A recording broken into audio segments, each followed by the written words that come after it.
और किसी भी चीज के प्रति अगर आपके अंदर थोड़ा सा भी निगेटिविटी या शंका आ गया तो आप उसको 100% एफिशिएंसी के साथ नहीं कर सकते हैं।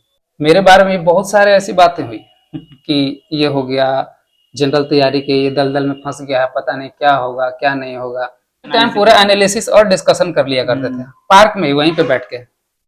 उसके बाद जो टाइम बचा तो कुछ डेली का होमवर्क भी रहता था कि उसी टाइम वहीं पढ़ लेंगे। नमस्कार दोस्तों, आप सबने हमारे अब तक के प्रयासों को बहुत सारा स्नेह व प्यार दिया।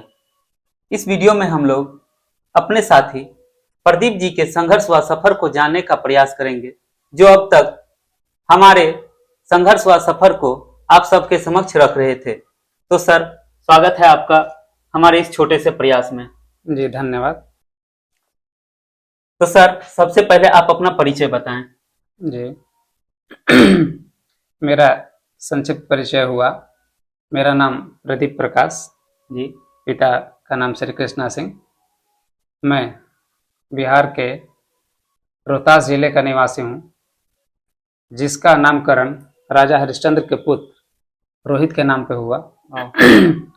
रोहतास जिले में रोहतास ब्लॉक के अंतर्गत पवनतलाव मेरा ग्राम हुआ, जो रोहतास ब्लॉक से 1500 फीट की ऊंचाई पहाड़ी पर स्थित है। और वहाँ एक ऐतिहासिक रोहतासगढ़ किला है, जहाँ मेरा जन्मभूमि है। और मैं गर्व से कहता हूँ कि वही मेरा गांव है और वही मेरा एक परिचय है। चाहे शहर में कहीं भी आशियाना हो जाए, लेकिन मैं उसे अपनी पहचान के रूप में जोड़ के रखता हूँ। तो सर, आपका एक प्रकार से ऐतिहासिक जगह है। जी हाँ, जहाँ से आप आते हैं। ऐतिहासिक दृष्टि से बहुत ही महत्वपूर्ण जिला है वो, और पर्यटक दृष्टि से भी बहुत ही रमणीय, मनोहर और घूमने लायक वातावरण है वहाँ पे। तो कभी इस बारे में चर्चा किया जाएगा, करेंगे अपने दर्शकों से। चलिए, बहुत अच्छा। तो सर, मैं आपके एकेडमिक करियर के बारे में जानना चाहूँगा। जैसा कि मैंने आपको बताया कि मेरा गांव बबन तालाब, जिसका नाम है, वो समुद्र तल से 1500 फीट की ऊंचाइयों पर स्थित है। तो मेरी प्रारंभिक शिक्षा वही शुरू हुई, जहां मेरा नामकरण मध्य विद्यालय बबन तालाब में हुआ। और मैं क्लास 6 तक वहीं पे अध्ययन किया, गांव में रहकर ही। और वहीं पे गांव के बगल में ही मध्य विद्यालय बबन तालाब था, वहां से मैं अध्ययन किया। उसके पश्चात में पहाड़ से नीचे जो शहरी इलाका है, ब्लॉक के पास, सरस्वती विद्या मंदिर में एडमिशन लिया। और क्लास 7 से क्लास 10 तक वहाँ अध्ययन किया और 10th पास सरस्वती विद्या मंदिर रोहतास से किया। उसके पश्चात में 12th का पढ़ाई रांची के सेंट जेवियर्स कॉलेज से किया और अपना ग्रेजुएशन पटना के एन कॉलेज से किया। सर, आप दरोगा बनने से पूर्व अपने संघर्षों व सफर के बारे में कुछ बताने का प्रयास करें। जी ऑफकोर्स। संघर्ष एक ऐसा छोटा वर्ड है, 3 वर्ड का से मिलकर बना ये संघर्ष, लेकिन हर किसी की लाइफ में इसका महत्व अलग अलग होता है। किसी की लाइफ में ये 3 वर्ष के बराबर होता है, तो किसी के 6 वर्ष के बराबर होता है। हमारे लाइफ में भी संघर्ष बहुत रहा, जिसका कुछ अंश मैं आप सबके समक्ष आज पेश करूंगा। जी बिल्कुल। ग्रेजुएशन के पश्चात हम पटना में आए। तो पहले तो कुछ पता ही नहीं चल रहा था। उस टाइम ना हम लोग पास अच्छा मोबाइल था, ना कुछ सोशल मीडिया को उतना हम लोग एक्टिव थे नहीं, पता नहीं रहता था। तो पहली बार मैं करीब 2019 या 20 की बात है, 19 की बात है। उससे पहले एक दरोगा की बहाली आई थी, 1717 बहाली, जो 2018 में आई थी। उससे पहले मैं दरोगा जानता ही नहीं था कि कैसे इसका मतलब सिलेक्शन होता है। दरोगा के नाम से तो हर कोई वाकिफ है, लेकिन इसका वैकेंसी का प्रोसेस कैसे है, सिलेक्शन कैसे होता है, ये सब नहीं पता था। तो 1717 बहाली हुई और उसमें मेरे रोहतास के ही एक सज्जन का सिलेक्शन हुआ। उसके पश्चात मैं देखा कि पूरा रोहतास में एकदम चर्चा का विषय बन गया। अच्छा। अरे उनका सिलेक्शन हो गया, उनका सिलेक्शन हो गया। फिर हम भी थोड़ा सा, मेरे अंदर उत्सुकता जगी, क्यों ना हम भी थोड़ा सा इसके बारे में प्रयास करें। तो उसके पश्चात 2446 की वैकेंसी है, 2019 में आई थी शायद, 2446। मैं पहली बार दरोगा उसमें अप्लाई किया और मेरा प्री हुआ उसमें, हालांकि मेंस नहीं हो पाया। उसके पश्चात तो दरोगा की लगातार 2-3 बार आते हाँ, रही। उसके बाद उसके बाद 2213 2213 आई, फिर उसमें बीच बीच में 64 पोस्ट, जी, छोटा छोटा वैकेंसी हाँ, एक्साइज में और ईएसआई इन्फोर्समेंट का, enforcement में। फॉरेस्टर का, ये सब आता रहा। तो हम्म, 2446 में जैसा कि मैं बताया प्री हुआ, मेंस नहीं हुआ। जी 2213 में प्री हुआ, मेंस भी हुआ, लेकिन रनिंग नहीं हुआ। जी जी। जी तो जैसे मैं रनिंग में फेल हो गया, जी उस कारण अंदर से एकदम जैसा लगा ना कि मैं टूट सा गया था, क्योंकि उससे पहले भी जो छोटा छोटा दरोगा जैसे 64 पोस्ट, इन्फोर्समेंट, हम्म, फॉरेस्ट रेंजर, ये सब में मेरा ऐसा कोई एग्जाम नहीं था जिसमें मेरा प्री क्वालिफाई नहीं होता। किसी में प्री हुआ, मेंस हुआ तो मेरिट नहीं बना, किसी में मेंस नहीं हुआ, हालांकि प्री में सब में क्वालिफाई किया। तो 2213 में फेल कर गया। उसके बाद जो 1275 वैकेंसी आई, तो इसमें फाइनली सब चीज अच्छे से हुआ और आज मैं एसआई के रूप में पोस्टेड हूँ। संघर्ष एक बिहार दरोगा का ये हुआ। उसके अलावा मैं शुरू से ही मेरे मन में चाहत रही है बीपीएससी की। हालांकि मेरा रुझान हमेशा बीपीएससी रहा है, इसलिए मैं बीपीएससी ही मेन मोटो रखता था। दरोगा का सिलेबस उससे मैच करता है, इसलिए मैं दरोगा फिल करता था।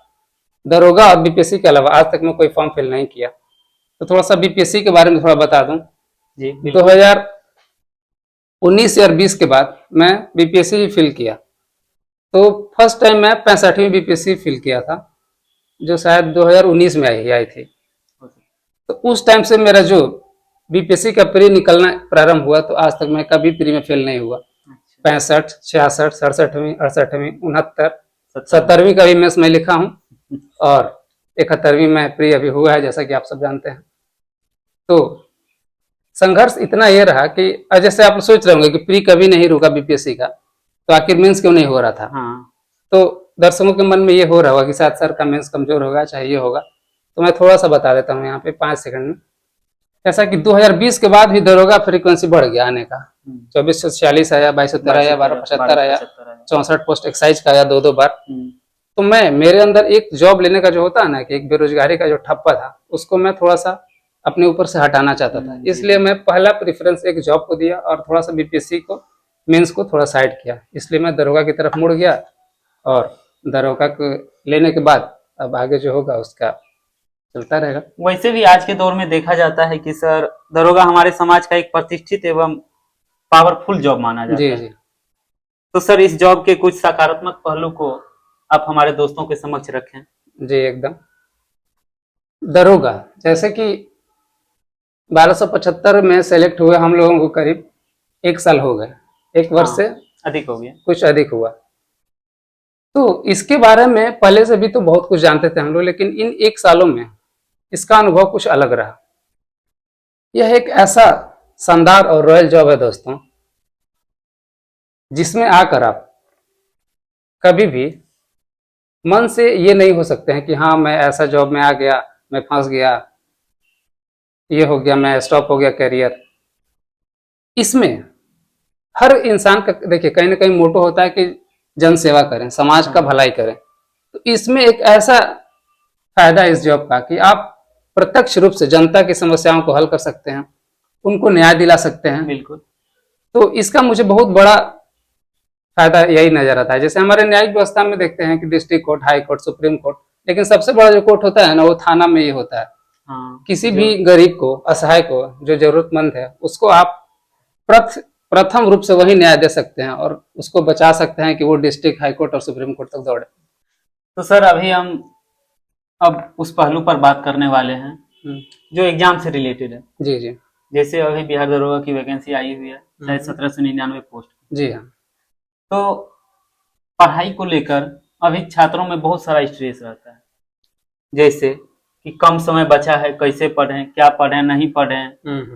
तो हम लोग बात किए थे पिछला वीडियो में बुक के बारे में। जी हाँ। बुक्स के बारे में। जी जी। लेकिन उसमें बहुत सारा कमेंट्स था कि सर अभी इतना बुक कैसे पढ़ें। तो आप उस बारे में बताने का प्रयास करें जी कि हमने उस सभी बुक को क्यों बताया था। जैसा कि हाँ हम लोग बुक के बारे में एक विस्तृत चर्चा अपने एक अन्य वीडियो में किए थे। हालांकि उस वीडियो में कुछ लोगों का कमेंट आया कि बहुत सारा बुक है।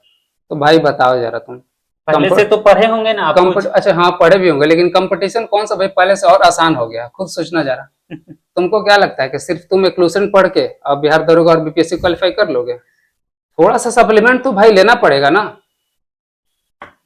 खाना भी किसी एक चीज खाते रहोगे ना, सिर्फ चावल दाल, तो तुम्हारे अंदर किसी न किसी चीज की विटामिन की कमी हो जाएगी। इसलिए थोड़ा सा उसमें भी सप्लीमेंट लिया जाता है।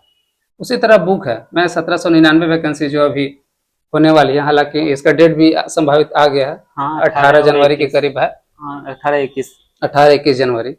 तो उस समय आप लोग के पास है नवंबर, दिसंबर और जनवरी, यानी 3 करीब 2.5 महीना, हाँ, 2.5 मंथ। 2.5 मंथ है। तो इसके बारे में थोड़ा सा, जैसे मैं बुक बताया था, उसमें बुक में थोड़ा ये कर रहा हूँ। जैसे लूसेंट तो कंपलसरी है, हाँ, लूसेंट पढ़ना ही है।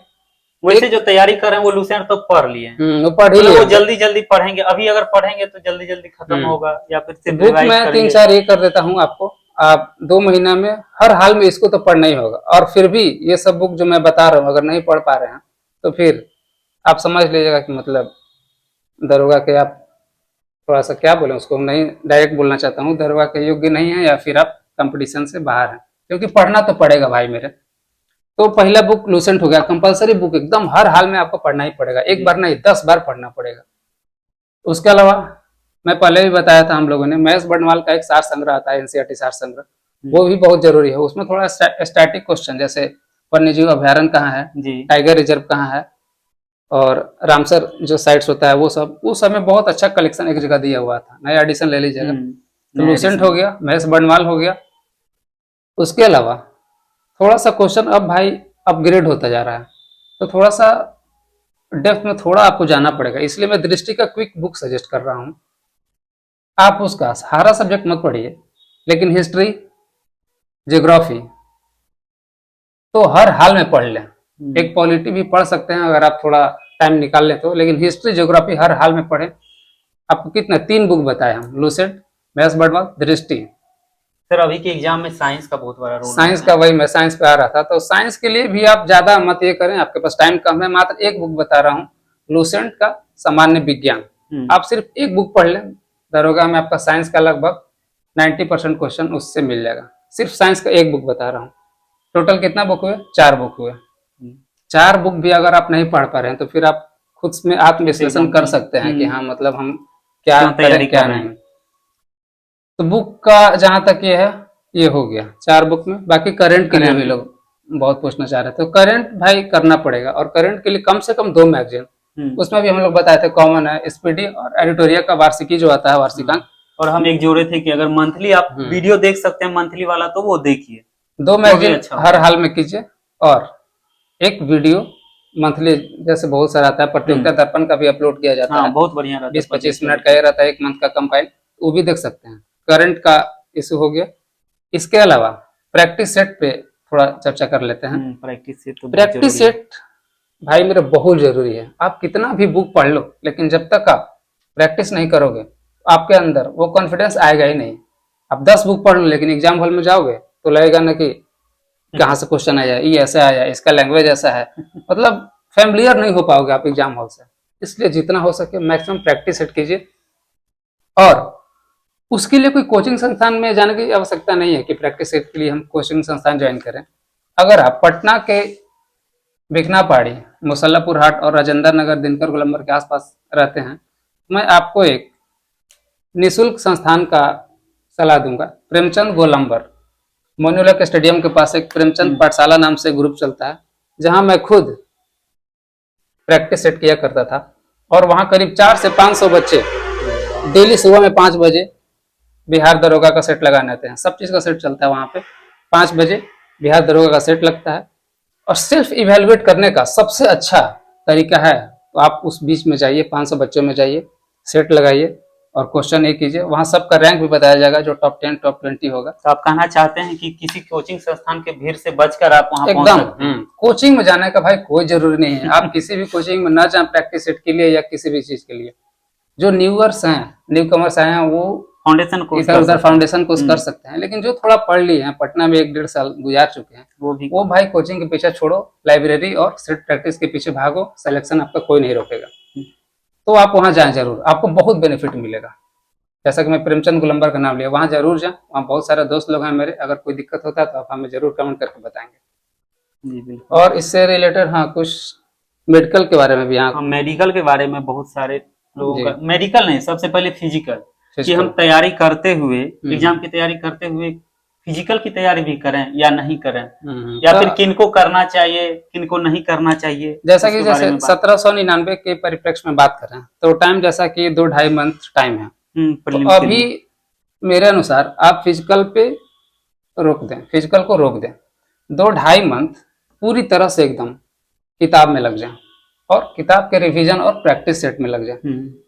फिजिकल करने का टाइम तब होता है जब कम से कम 6 मंथ आपके पास टाइम हो, तो आप उस समय एक टाइम सुबह में करीब 1.5 से 2 घंटे ग्राउंड में दे सकते हैं। लेकिन जब आपके पास टाइम 2 मंथ रह गया है तो आप ग्राउंड से रिश्ता तोड़ लें और अभी सिर्फ और सिर्फ किताब पे फोकस करें। मेडिकल में एकदम जैसे मेजर इंजरी होता है ना, एकदम जिसका कोई चांस ना हो, बहुत बड़े डिजीज हो, उस टाइम पे थोड़ा सा विचार किया जाता है, वरना आपको कोई नहीं रोक सकता है मेडिकल में। आप चश्मा लगाते हैं, बाएं हाथ से लिखते हैं कि क्या करते हैं कि थोड़ा सा कुछ भी, मतलब कोई दिक्कत नहीं है। इसलिए एक वर्ड में कहना चाहेंगे, मेडिकल के लिए टेंशन नहीं लेना है। सर अभी परीक्षा का माहौल है, जी। जैसे कि बिहार एसएससी भी शायद कैलेंडर जारी कर दिया, बहुत सारे आगामी एग्जाम है, तो इसको लेकर अभी छात्रों में बहुत सारे तनाव है, तो इसे दूर करने का कोई उपाय, या फिर इसमें छात्रों के पेरेंट्स का क्या रोल हो सकता है, उसके बारे में कुछ बता सकते हैं तो जैसे सर अच्छा होगा। एकदम जैसे स्टूडेंट लाइफ जो होता है ना जी, हम लोग उस दौर से गुजरे हैं और अभी भी है, खैर एक स्टूडेंट ही है। हाँ तो एक बहुत ही चारों तरफ से आप पे सबका नजर रहेगा, आपके घर वाले का आप पे नजर रहेगा, आपके रिश्तेदार का नजर आप पे रहेगा, आपके पड़ोसियों का नजर रहेगा। तो उसके कारण क्या होता है ना कि हम पे बहुत सारे चारों तरफ से एकदम चौतरफा प्रेशर आ जाता है, जिसका परिणाम यह होता है कि हम पढ़ाई से ज्यादा उनके बारे में सोचने लगते हैं कि अगर मेरा कुछ ये नहीं हुआ इस बार तो वो क्या सोचेंगे, क्या कहेंगे। और पढ़ाई पे ज्यादा ध्यान ना देकर मेरे दिमाग में यही उलझन चलने रहता है और पढ़ाई वैसे डिस्टर्ब होता है। इसलिए मैं थोड़ा सा यहाँ कहना चाहूंगा कि आप कौन क्या सोचता है क्या नहीं सोचता है ये सबको एकदम भूल जाइए, एकदम भूल जाइए। घर वाले आपके साथ हैं, बाकी और किसी भी अन्य लोगों को आपको कोई जरूरत नहीं है। पेरेंट्स के बारे में थोड़ा मैं कहना चाहूंगा कि आप थोड़ा सा अपने बच्चों के ऊपर विश्वास बनाए रखें। सिर्फ मंथली 6,000 या 7,000 महीना खर्च भेज देना ही पेरेंट्स की जिम्मेवारी नहीं होती है, जहां तक मेरा नजरिया है। थोड़ा सा आप उनके ऊपर विश्वास बनाएं, जब भी वो घर आए किसी त्योहार में उनका हौसला बढ़ाएं। जी, ऐसा नहीं होना चाहिए एकदम कि आप जब उनको जरूरत हो आप पैसा भेज दिए और अपने किसी और रिलेटिव के साथ मिलकर ये बात करें कि हाँ मेरा बेटा तो ये है, उतना दिन से पढ़ रहा है लेकिन अभी तक नहीं हो पा रहा है, पता नहीं क्या होगा क्या नहीं। तो ये बात जब उस बच्चे को पता चलेगी ना, आप समझ नहीं सकते हैं कि वो सारे स्टूडेंट लोग समझ रहे होंगे कि हाँ क्या बीतता होगा। तो उस टाइम बहुत आत्मग्लानि होती है, आत्म मतलब जो होता है ना, सेल्फ कॉन्फिडेंस एकदम लूज हो जाता है। तो ऐसा पेरेंट्स कृपया ना करें, एकदम जितना हो सके पॉजिटिव बात करें अपने बच्चों के बारे में। आपका बच्चा आपका भाई जो भी हो, एक दिन सफलता अवश्य मिलेगी। मैं थोड़ा सा और यहाँ एक चीज जोड़ दूं, सेल्फ कॉन्फिडेंस की बात हो रहा था तो मैं थोड़ा सा बोल देता हूँ। जब मैं प्रिपरेशन कर रहा था मेरा कॉन्फिडेंस कभी गिरा नहीं, जिसका एक वजह ये था कि मैं तैयारी में अपना 100% लगाता था और पटना में जो भी मेरा ग्रुप था वो सब मुझे अपना पैमाना बना कर तैयारी करते थे कि अगर उसके आसपास मेरा मार्क्स आ रहा है तो मेरा तैयारी अच्छा है। मैं उन दोस्तों से जो ऐसा सोचते थे कि इनका मार्क्स अच्छा है, इनसे 2-4 नंबर आगे पीछे भी रहेगा तो मेरा तैयारी अच्छा है, तो मेरा कॉन्फिडेंस यहाँ से आता था। और आप सबका भी कॉन्फिडेंस तभी बनेगा जब आप अपने पढ़ाई में 100% देंगे। ऐसा नहीं है कि आप पढ़े ही नहीं और सोचे कि मैं खूब मोटिवेट रहूं और कॉन्फिडेंस बना रहे, तो ऐसा नहीं होता। मोटिवेशन का जो सोर्स है ना वो आपके अंदर होना चाहिए, आपके आसपास होना चाहिए। आपके आसपास होना चाहिए। आप खुद से मोटिवेट हो, ऐसा अपने आप को बनाए, फिर आपको कोई डिमोटिवेट नहीं कर सकता। मैं इसी कारण कभी डिमोटिवेट नहीं हुआ और अपना 100% दिया, जिस कारण मुझे सफलता मिली। थोड़ा सा मैं अपना रूटीन यहाँ पे बता दूं सभी को। कुछ लोगों का कमेंट इससे रिलेटेड भी आया था कि आपका मार्क्स कितना आ रहा था, आप पढ़ाई कैसे करते थे, तो आप अच्छा किया आपने याद दिलाया। तो मैं थोड़ा सा अपना रूटीन के बारे में चर्चा करता हूँ। जैसे कि मैं प्रेमचंद गोलंबर के बारे में बताया कि 5 बजे सेट होती थी पटना में। हाँ पटना में।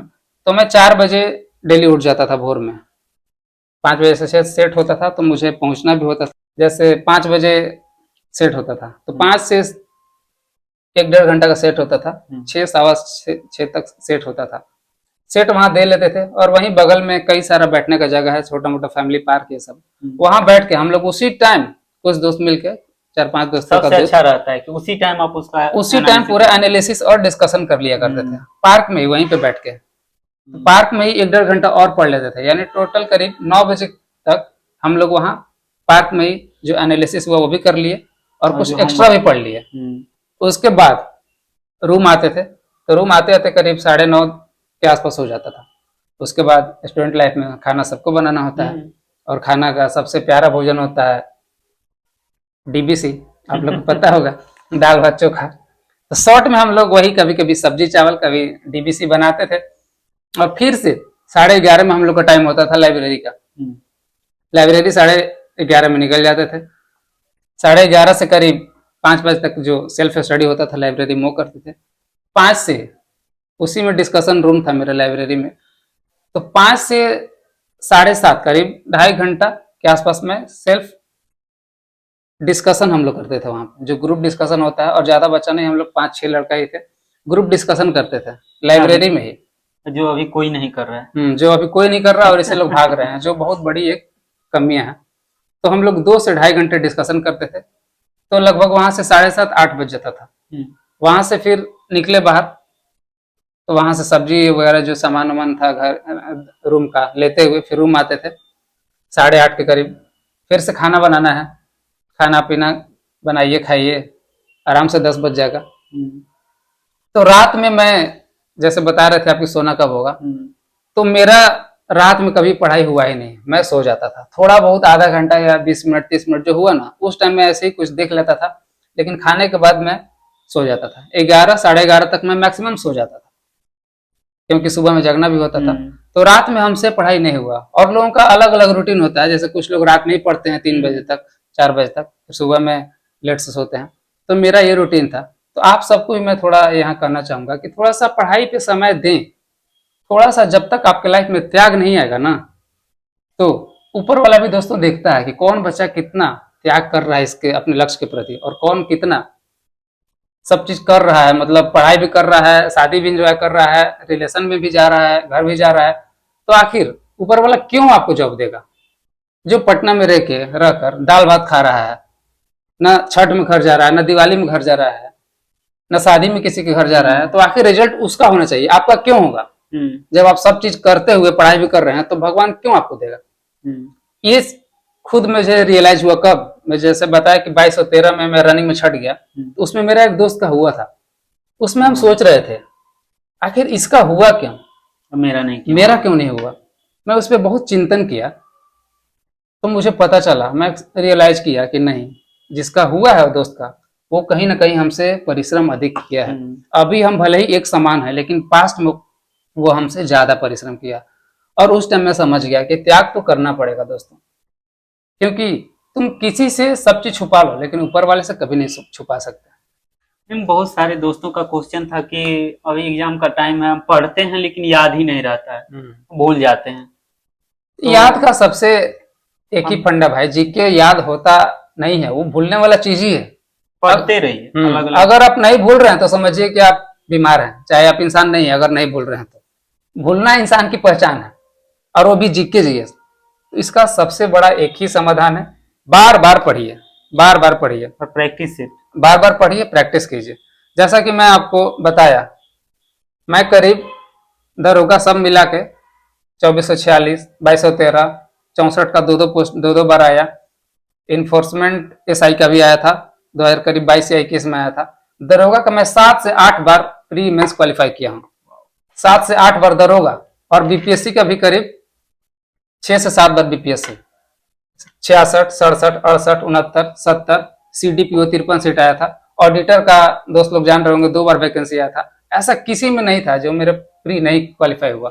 और बुक मेरे रूम में देखिएगा तो कहिएगा कि अरे भाई क्या पढ़ता है, इसके पास तो कुछ है ही नहीं। मैं कभी बुक के पीछे भागा ही नहीं, लेकिन जो मैं बुक रखा उसको एकदम एक एक वर्ड दिमाग में फिट कर लिया, और इसी कारण आज तक मेरा कभी प्री नहीं हुआ। तो मैं ज्यादा बुक आपको मतलब प्री में असफल नहीं हुआ, हमेशा सफलता मिली मुझे। तो मैं आपको ज्यादा बुक नहीं बताया, आपको जितना बुक बताया गया है सिर्फ वो कर लें, आपको दरोगा में सिलेक्शन से कोई नहीं रोकेगा।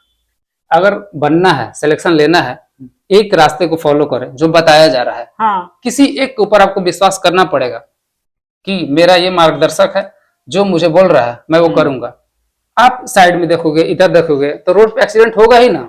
जब बाइक चला रहे हो तो अपना फोकस सामने रखोगे ना, कि लेफ्ट देखोगे राइट देखोगे, सामने रखो, एक्सीडेंट वरना हो सकता है। इसलिए वैसे दोस्त सावधान उसका। लेकिन हाँ। क्वेश्चन कमेंट में ये भी था मैथ के बारे में भी, तो अच्छा। मैथ भाई बहुत बेसिक होता है, मैथ रीजनिंग क्वेश्चन बैंक से हो जाएगा। प्रीवियस ईयर कर लो, क्वेश्चन बैंक कर लो, एकदम बेसिक। और जो 10th तक पढ़े हुए होगे ना, बस थोड़ा सा उसको ये और कर वैसे लेना। भी जो कंपटीशन का तैयारी कर रहे हैं उसका होना चाहिए, जिसका नहीं होगा उसका तो अलग वही, बात है। और वैसे भी थोड़ा सा मैथ का रेशियो कम हो गया है, लगभग 15 से 20 क्वेश्चन में 12 से 13 रीजनिंग रहता है, 5 से 6 क्वेश्चन मैथ रहेगा। तो मैथ के और रीजनिंग के बारे में ज्यादा टेंशन ना लें।